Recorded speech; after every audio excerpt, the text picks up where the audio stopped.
అందరికీ నమస్కారం. మరి కేంద్రం నిన్న బడ్జెట్ ప్రవేశపెట్టారు. బడ్జెట్లో మన ఆంధ్ర రాష్ట్రం పేరు మారుమోగిపోయింది. యావత్ దేశం ఆంధ్ర రాష్ట్రం వైపు చూస్తున్నారు.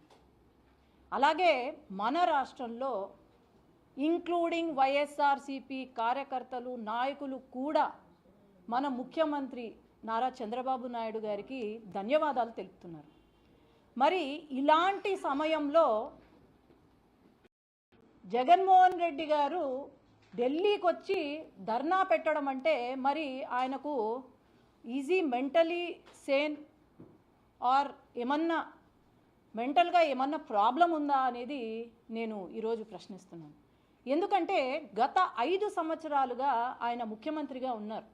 5 సంవత్సరాల్లో ఒక్కసారి కూడా ఢిల్లీకి వచ్చి మరి మన రాష్ట్రం భవిష్యత్తు గురించి ఆలోచన చేయని ముఖ్యమంత్రి గారు ఢిల్లీకి వచ్చి ఎంతసేపు అక్కడ వాళ్ళ పార్టీలో ఉన్న క్రిమినల్స్ని సేవ్ చేయడానికని ఢిల్లీకి వచ్చే జగన్మోహన్ రెడ్డి గారు 5 సంవత్సరాల్లో ఒక్కసారి కూడా బడ్జెట్లో ఆంధ్ర రాష్ట్రం పేరు తీసుకురాని సత్తా లేని జగన్మోహన్ రెడ్డి గారు మరి ఇప్పుడు 5 సంవత్సరాల తర్వాత వచ్చి లా అండ్ ఆర్డర్ గురించి మాట్లాడుతుంటే మరి నవ్వొస్తుంది.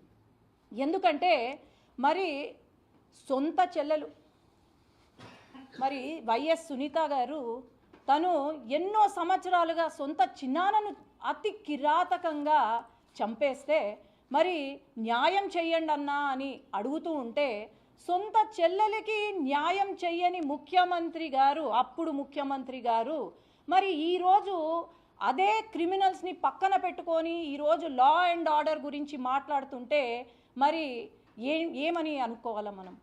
ఆనాడు ఎన్నో జరిగాయి, హత్యాయత్నాలు జరిగాయి, హత్యలు జరిగాయి.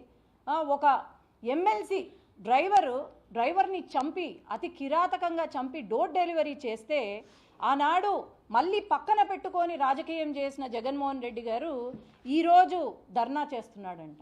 ఒక ఎస్సీ డాక్టర్ మాస్కులు అడిగితే ఎంతో అతి దారుణంగా టార్చర్ చేసి చంపిన వ్యక్తి ఈరోజు ధర్నా చేస్తున్నాడంట. మా నంద్యాల్లో అబ్దుల్ సలాం కుటుంబం పాపం చిన్న పిల్లలతో సహా చనిపోతే వాళ్లకు న్యాయం చేయని ముఖ్యమంత్రి ఆనాటి ముఖ్యమంత్రి గారు జగన్మోహన్ రెడ్డి గారు మరి ఈరోజు లా అండ్ ఆర్డర్ గురించి మాట్లాడతారంట.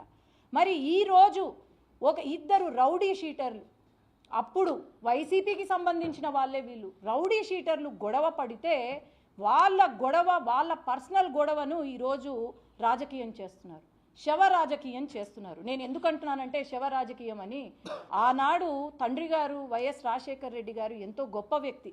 ఆనాడు అతని శవాన్ని రాజకీయంగా ఉపయోగించుకొని, ఎందుకంటున్నానంటే గెలిచిన తర్వాత ఆయన ఫోటో కూడా వేయలేని ఘనత ఈ జగన్మోహన్ రెడ్డి గారిది.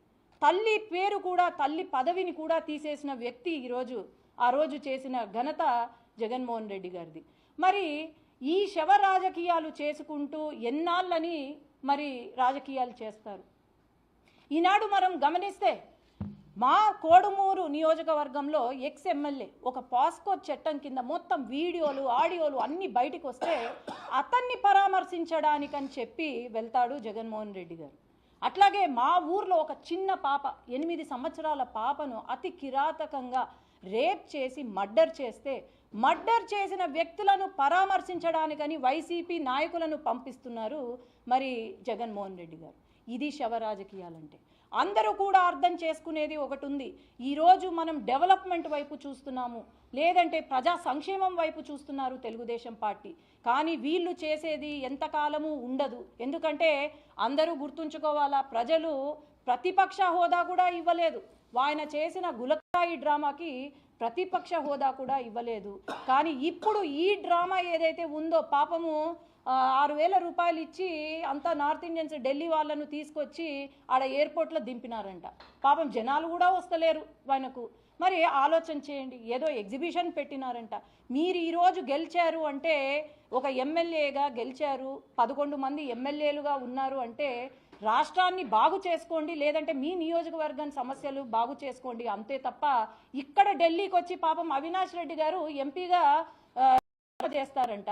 రాజీనామా చేసిన తర్వాత ఈయన ఎంపీగా వస్తానని ఏదో పుకారో మరి నిజమో తెలీదు, కానీ మీరు అదైనా చేయండి, ఢిల్లీకి వచ్చి రాజకీయాలు చేయొచ్చు. అంతేగాని అక్కడ చూసుకోకుండా అసెంబ్లీ జరుగుతున్న సమయంలో ఈ రోజు వచ్చి ఈడ పార్లమెంట్ ఢిల్లీ మీరు ధర్నాలు చేస్తున్నారంటే యావత్ ఆంధ్రప్రదేశ్ సిగ్గుపడాల. కాబట్టి ఇవన్నీ మానుకోండి. మీరు ఖచ్చితంగా ఇలాంటి డ్రామాలు కనుక ముందు చేస్తే కనుక మీకు రాజకీయ భవిష్యత్తు కూడా ఉండదని నేను తెలియజేసుకుంటున్నాను. నమస్తే.